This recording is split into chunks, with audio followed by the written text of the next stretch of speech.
Welcome back to our channel जिसका नाम Ananya blogs है। मैं एक नई कहानी के साथ आपका स्वागत करता हूं मेरे इस यूट्यूब चैनल पे।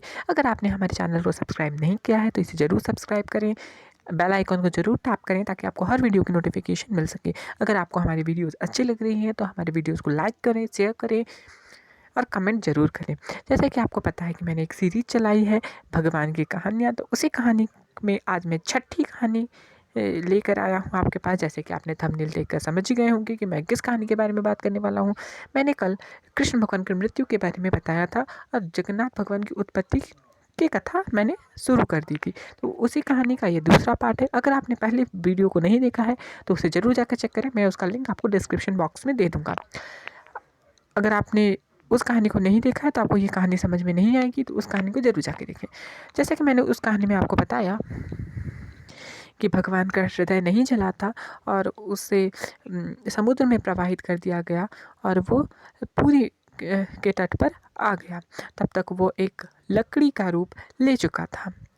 इधर राजा इंद्रद्युम्न जो कि उत्कल प्रदेश के राजा थे, वे विष्णु भगवान के बहुत बड़े भक्त थे और उनके भगवान विष्णु के प्रति बहुत आस्था थी। वो बहुत ही धार्मिक किस्म के राजा थे। वो हमेशा हरि भजन में ही लीन रहते थे। एक दिन उनके पास एक ब्राह्मण आया और उसने उड्रो देश के बारे में बताया कि वहाँ के सरदार विश्वभासु किसी नील माधव की पूजा करते हैं। यह सुनकर राजा बहुत ही खुश हुए और उन्हें लगा कि अब भगवान के दर्शन उन्हें हो जाएंगे।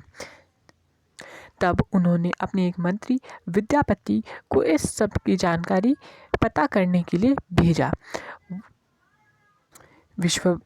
विद्यापति वहाँ से निकल पड़े उड्रदेश के लिए। उड्रदेश पहुंचकर वे सरदार विश्वभासु से मिले और अपनी पहचान छुपाकर वहाँ रहने लगे। सरदार विश्वभासु की पुत्री के साथ उनका प्रेम हो गया और उन्होंने उसके साथ शादी कर ली। शादी के बाद उन्होंने देखा कि सरदार विश्वभासु हमेशा रात में कहीं जाते हैं और सुबह में वापस आते हैं। जब वो आते हैं तो उनके देह से चंदन और कस्तूरी की बहुत ही अच्छी खुशबू आती है। यह सब उन्होंने अपनी पत्नी से पूछा। तब उन्होंने भगवान नील माधव के बारे में उन्हें बताया। तब विद्यापति ने उन नील माधव के दर्शन की अभिलाषा के बारे में अपनी पत्नी को बताया। उसकी पत्नी ने पहले तो मना किया, फिर बाद में उनके हठ के कारण अपने पिता को भी मनाकर वे मान गई। लेकिन उन्होंने कहा कि यह जिस रास्ते से जाएगा उस रास्ते पर ये अपनी आँखों में पट्टी बांध कर रखेगा ताकि इससे रास्ते का पता ना चले। वैसा ही किया गया। वह रास्ते में अब अपनी आँखों में पट्टी बांध कर जाने लगे, लेकिन उन्होंने अपने हाथ में सरसों के दाने रखे और उन्हें रास्ते भर में गिराते चला गया। बाद में नील माधव के दर्शन पाकर वह बहुत खुश हुए और अपना काम हो जाने के कारण भी वो बहुत खुश थे। जब वे वापस आ गए उसके बाद उन्होंने अपनी पत्नी से विदा ली और कहा कि वे जल्द ही उसे लेने आएंगे और राजा इंद्रद्युम्न के पास वो पहुंच गए। उन्होंने सारा वृतांत राजा इंद्रद्युम्न को बताया। राजा इंद्रद्युम्न भगवान के दर्शन के लिए उद्रोदेश की ओर आ गए और उन्होंने उद्रदेश के ऊपर आक्रमण कर दिया। उन्होंने सरदार विश्वभासु को जेल में डाल दिया और श्री नील माधव के दर्शन के लिए वह चल गया।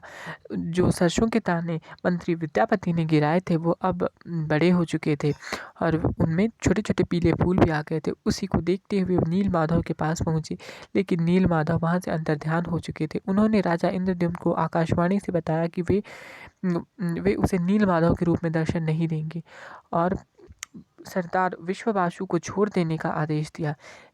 राजा इंद्रद्युम्न यह सब जानकर बड़े दुखी हुए और उन्होंने विश्वभासु को छोड़ दिया। उसी रात प्रभु राजा इंद्रद्युम्न के सपने में आए और उसे कहा कि पुरी के समुद्र तट पर एक लकड़ी बहकर आई है, उसी से उनकी मूर्ति बनाई जाए और भगवान उनकी पूजा की जाए। यह सब जानकर राजा सुबह उठकर गया तो वहाँ सच्ची में एक लकड़ी का टुकड़ा बढ़ रहा था। उसे उसने और मंत्री ने बाहर निकाला और उससे मूर्ति गढ़ने का प्रयास करने लगे। बहुत सारे कारीगर आए पर किसी ने उस लकड़ी से मूर्ति बनाना नहीं पाया। तब एक बूढ़ा व्यक्ति आया जिसने राजा और महारानी गुंडीचा को कहा कि वह मूर्ति बनाएगा। लेकिन जब तक वह मूर्ति बना रहा होगा उस कमरे में कोई नहीं जाएगा और कोई उसे परेशान नहीं करेगा। यह सब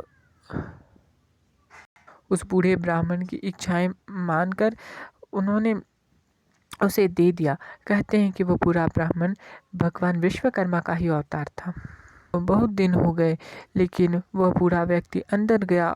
कुछ दिन तक तो वहाँ से हथौड़े की आवाज़ आने लगी पर कुछ दिन बाद वह बिल्कुल शांत हो गया।